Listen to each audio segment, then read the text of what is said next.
Praise అలాడ్. ఫిబ్రవరి 27వ తేదీ 2024. ఈరోజు దేవుని వాక్యము యెషయా గ్రంథము 51వ అధ్యాయము 7వ వచనము. నీతిని అనుసరించు వారులారా నా మాట వినుడి, నా బోధను హృదయమందుంచుకున్న జనులారా ఆలకించుడి. మనుషులు పెట్టు నిందకు భయపడకుడి, వారి దూషణ మాటలకు దిగులు పడకుడి.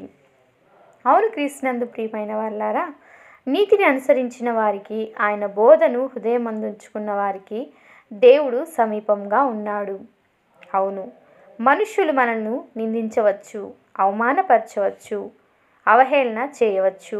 దూషణ మాటల చేత మనను దూషించి మన మీద చెడ్డ మాటలు ఇలా పలకవచ్చు. అయినను మీరు భయపడకుడి, దిగులు చెందకుడి. దేవుని ఉగ్రతకు చోటీయుడి, ఆయన మీ పక్షమున యుద్ధం చేయునుగాక. ఆమేన్. ప్రేయర్ టవర్ మినిస్ట్రీస్లో మీ సహోదరి. God bless you all.